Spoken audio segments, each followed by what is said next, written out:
Hi there. Welcome to Tech Talk Weekly. I'm Bob from Creation Station.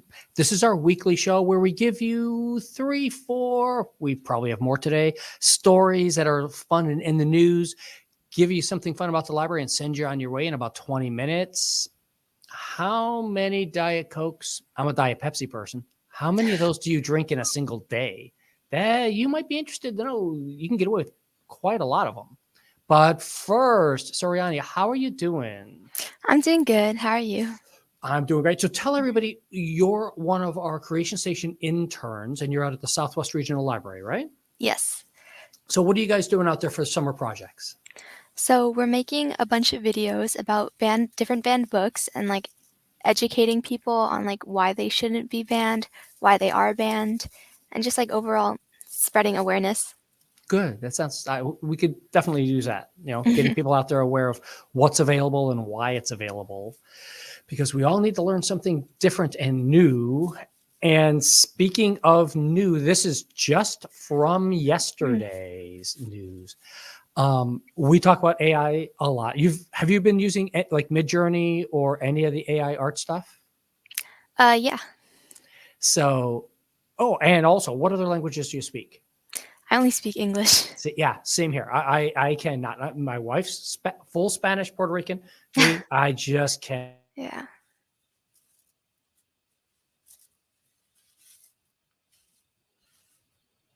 Obviously need to make sure that everybody can actually use it.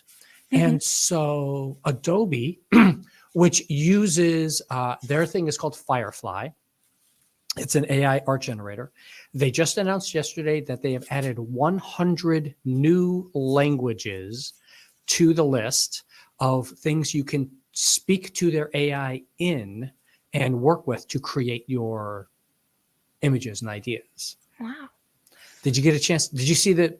I know it was buried way down in that bottom story. Did you see all the different languages that are in there? No. I didn't see all Well, of them, but the weird one and the one I wanted to kind of bring this up was I'm like, I don't care what language you speak. I'm pretty sure you don't know Klingon. no. And they actually went through and made Klingon an ability to use Klingon, type out Klingon language into their generator to come up with images and stuff. Wow. So it's kind of a funny thing. Mhm. This is Firefly, which is part of the Adobe Creative Cloud suite Mhm. now that anybody can come in and do. And you can download this app and try out all these different experiences. Yeah. The big thing that Adobe gives you is that they claim everything in that's they've been trained on, they own the copyright to. So unlike scraping a lot of other stuff. Mhm. Are Yeah. you using Midjourney for any of the video stuff that you talked about? No, not for the video stuff. We're just like recording our own clips and just editing Okay. them. Yeah. Cool, cool. And what kind of stuff have you Mhm. done in Midjourney? Honestly, I just like used it to create pictures of like my dog and use it as wallpaper. Nice. See, that works. Did now Mhm. what kind of how close to the prompts did it give to you, or did you just give it the picture of the dog? At first I typed in like my dog's name to try and see Hmm. like how accurate it was, and it wasn't that accurate. So then I used a picture and it was really pretty. So that was Okay, my lock cool. screen for like a See, month.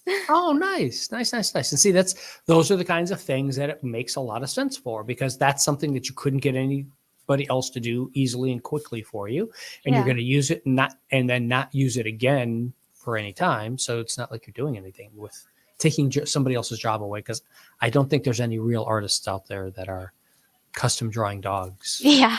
just for that. Um, but one of the other stories that came up that hit me a little harder and on this one was because it actually was talked about in an economics show. So NASA has built the Janus asteroid probes. There's two of them.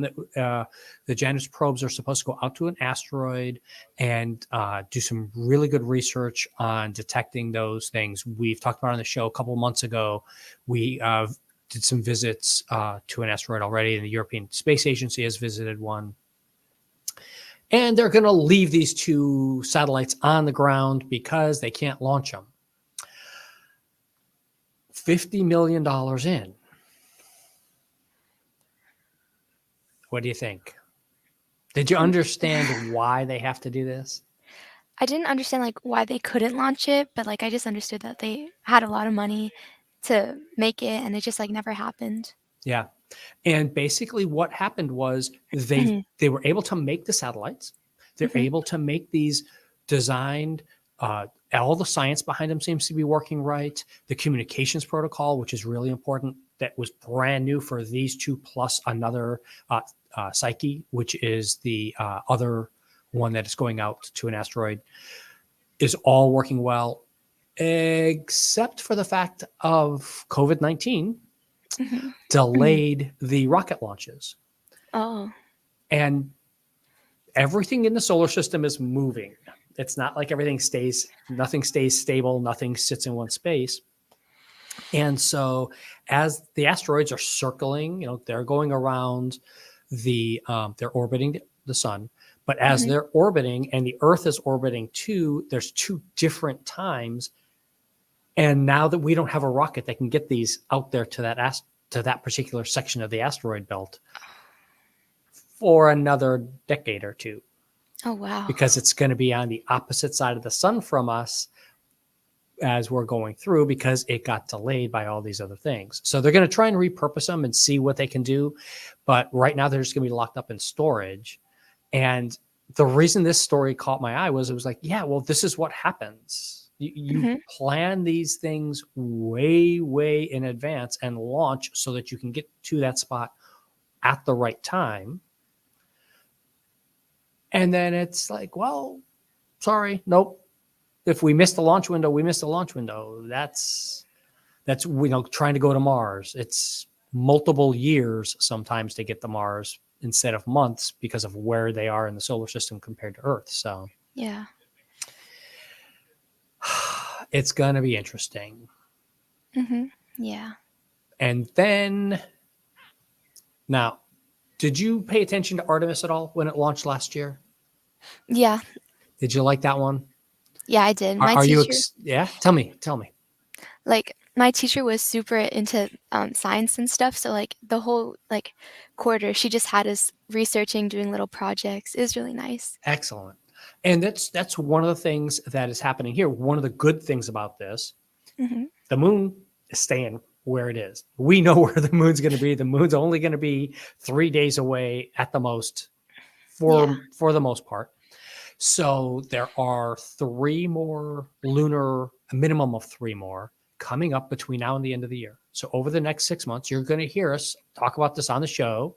And Mhm. as always, all of the stories are in the show notes, so you can go follow up on these yourself and double check to see where the actual launch dates are. I'll try and hit them for you really quickly here.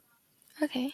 In July, the Indian Space Agency from India, they are going to be hitting the lunar surface, we hope. Yeah. And the reason for this story, even though we normally talk about stuff that is like just happened, this is happening tomorrow morning. We record this on a Thursday afternoon. Friday morning, tomorrow on the 14th, this is supposed to go up and launch. And we really hope it does, because that would be significant to get another country involved with exploring the moon. Yeah. How many do you think are up there right now? How many people do you think have hit the moon so far? I don't know. Just the United States, Russia, and China. Wow. That's it. Japan almost made it and then crashed just Mhm. earlier this year. Russia has another one launching in August. Mhm. And then the Japanese Space Agency is going to launch another one in August also.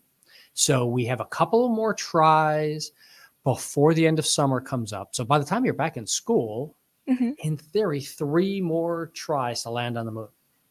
Wow.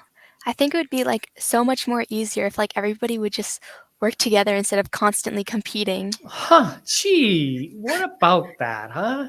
Wouldn't that be a good thing? Yeah. Yeah, that's why the European Space Agency made it to the asteroids and nobody else has, because they put together a nice little package that went out there. All the 32 countries working together. Yeah.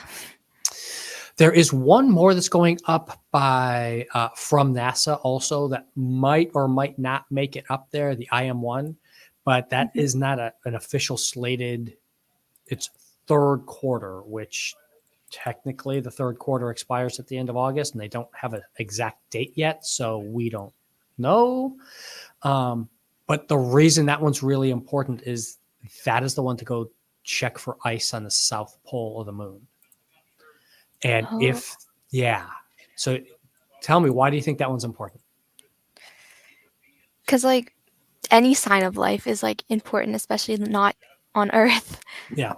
And they need the ice to build oxygen and rocket fuel as you break down water, Mhm. H2O. So you've got that hydrogen that you can then use as rocket fuel, and you've got your oxygen that you can then breathe. So it's a pretty important thing to be able to get in there and do that. If we can find good sources of ice on the moon or short, just under the surface, which we think we don't know. Got to get there and test it, right? Yeah. This is the image of the machine is going. And then next year, we still have two more going, but those are not anytime. There's an automatics in plan, but 3 in the next 2 months. Hmm. So not so bad. Yeah. Would you want to drive around to one of these though? Uh, no. It looks Yeah. cool, but I don't know if I'd be comfortable in it. So if you can't see the image that we got up on the screen, I'll make it a little bit bigger. So Hmm. here is the new Artemis vehicle. Not Artemis for the moon, but Artemis for Kennedy. Hmm. Driving around here in Florida, they have new electric vans they've got 3 of these now, that Uh-huh. are there intended for the staff, for the astronauts to be driven around on the base and to be able to do. Yeah. I don't know. I drive an electric car, but this still feels a little weird to me, doesn't it? Yeah. I don't know. But it was delivered. It was like new vehicle delivered for NASA. I'm like, oh, really? Let's go take a look at this. Oh, let's go see for Artemis. Oh, no, it's not the new lander. This is not. I was really hoping this was the one that was going to go to the moon. Uh-huh. But we'll see if they reveal that one next. Then here's my question for you. Hmm. How much diet soda do you drink? Not a lot. My mom doesn't allow soda. Ah, okay. Okay. Do you use any kind of artificial sweeteners in your stuff? No, but my grandma does because she has diabetes, but they're like really unhealthy. They're worse than actual sugars. Well, yeah, it can be. That's one of those things about this study. Yeah. Hmm. So tell me, when you see a headline like this, or when you see a study like this, tell me, what do you think? What goes through your mind? Well, they're telling us to not freak out, which means we probably should. And then they like drop a word that I don't know what it means, so it makes me want to read. And which word? The aspartame or Yeah, what? Yeah. Okay. aspartame. So this is a question. This is a thing between the FDA, the Food and Drug Administration, which is for the United States, Hmm. and JECFA, JECFA, which is a joint FAO/WHO, World Health Organization, expert committee on food additives. So the point of this and why we wanted to bring it up is because there were 2 different news stories that I saw this week on aspartame is dangerous. They're going to classify it as a carcinogen, and it was like, yes, it's going to be. One of these 2 organizations is going to classify it like that, because it is something that if you take enough of it, it becomes a carcinogen, just like many other things do in the world. But part of the problem, and this is a good long article to read and get into these things, for 40 milligrams per kilogram of weight is the allowable safe level of using these. Meaning, if you're at that level or below, it's not a carcinogen that you have to worry about. It's if you start taking it over that level.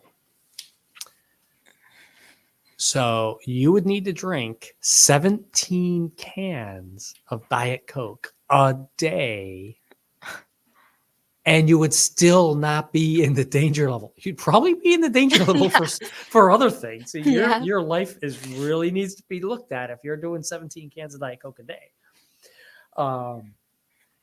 But even at that high of a level, you're still not at a carcinogen level. Wow. Yeah, I know. Makes me feel. I do Diet Pepsi. I have my one Diet Pepsi in the morning because I don't like coffee, so that's my caffeine fix in the mornings. And I do the Diet Pepsi because I think the sugar stuff just is too sweet for me. Yeah. The standard regular ones. And I've just been drinking it for decades and decades, so I don't. Yeah. So what do you do for sweetener then? If you don't, are you just going on straight sugar, or what are you doing? Do you drink coffee? No. Okay. I drink tea. Tea is good. Okay, great. Yeah. Do you put sugar in your tea, or? I use agave nectar. Okay, nice. Agave's nice. I like that. I usually just go straight lemon, but I'd have to try the agave. That could be something. Yeah. Or honey. I've done honey in a couple of things. We try and use honey as a sweetener when we're baking instead of doing so much refined sugars. But still, so you're using just like agave when you're doing that? Do you do any baking for sugar, using sugar or stuff? Yeah, I use sugar when I'm baking. Just regular sugar? You're not going with the artificial, and you're not going with the... No, yeah, just regular sugar. Okay. See, and I think that this is one of those things where we're trying to get people to think about what they're consuming and what and that's the whole point, isn't it? Think about what you're trying to take into your body. Think about what you're doing. Makes good sense. And then don't get freaked out by a headline like this and actually go in and read and do, because there's a lot in there that gets so much. And then you look like you're about to say something there. Oh no, I was just about to yawn. I'm just really tired today. Okay. Yeah. I'm not trying to make you think you're boring me. No, not at all. One of the other things for this, though, was these are two different organizations. The FDA actually rates what is safe levels of things, and the other one takes in just public comments. So Jeffka takes in all sorts of public comments and things and just says yes or no. So under Jeffka, there's actually nothing that is not a carcinogen. Celery is, because it's just listed as level unknown. Like, we don't know how much you have to have before it becomes a carcinogen, so they just list it as unknown rather than saying it is. Yeah. I kind of think that there are certain safe things in the world that it's more the preparation of how, looking at pesticides and stuff rather than the actual what it is, what the actual item is. Yeah. So, I don't know. Our final story for the day is Jurassic Park. Oh. In a way, this is Jurassic Park. So we know why it was called why the movies and books Jurassic Park, right? Yes. Okay. So each of these different epochs of time that the Earth has gone through, there's the Cretaceous, there's the Jurassic. We are currently living in, I want to make sure I pronounce it, or the Holocene era. And most scientists believe that we are moving into a new era. And it is going to be called the Anthropocene era, which means created by man. So this era that we're about to move into gives us the first era that was worked on by where the Earth was changed by the population that was on it. Even the dinosaurs did not do enough. There were billions and billions of dinosaurs on the planet. They didn't change the atmosphere or things like we have been changing. Yeah. So this one lake that's in Canada just in Toronto. It's in Ontario. It's just north of Toronto. Hmm. It is one of 11 different sites where they have gone through and determined what is at different levels of age going backwards. And the reason that this lake is very useful, it's easier to get to. It's one of the deepest lakes in the world, and you can detect very easily where plutonium is. Oh. Now, did you read and see why is it important for plutonium? Take a guess. Take a guess. Why do you think it's important to know where the plutonium layer is? So like you, so people don't like get hurt or anything. Right. No, very close. Mm-hmm. Prior to that time, that means if you've got plutonium at this level, prior to that time, we didn't have nuclear weapons. There's not, plutonium just doesn't exist like that in the world as a simple, easy layer to do. So it's a great marker to say, Oh. here is where we are, and here's where we start doing plastics, and here's where we do this stuff. So now it is a question of getting more markers. So the proposal that's up for debate is 1950 to 1954 of Mhm. picking. So sometime in the 1950s will be the mark of the era. Wow. So it's like a physical timeline. That's really Yeah, cool. exactly. Yeah. So the last one has lasted just under 12,000 years. Mhm. And this new one's, we're now 60, 70, we're at the 50s. So we're almost 70 years in to a new era right now. Wow. So you have been born at the very beginning, and you will see how this changes and everything for you. Mhm. Scary? A little, yeah, but it's really interesting. Yeah. And we'll see how this goes. So this is going to be one of those stories that's going to come up again in a few months as Mhm. more conferences talk about this and establish what and when are we doing these things. So it's going to be really fun. And thank you, Surina, for being here with us today. You're going to be out there at Southwest Regional for another month Yeah. and a half. You guys are out there doing this. And then, of course, you're still going to be back at the library. It's Yeah, not like you're leaving obviously. us. Yeah. So we'll do this. I better throw, and now we're getting too late into the thing. Let me throw up our final stream here. If there is a library or librarian or a volunteer, someone you want to see featured on the show, reach out to us, creationstation@broward.org. We'll see everybody next week. Have a great weekend, everybody.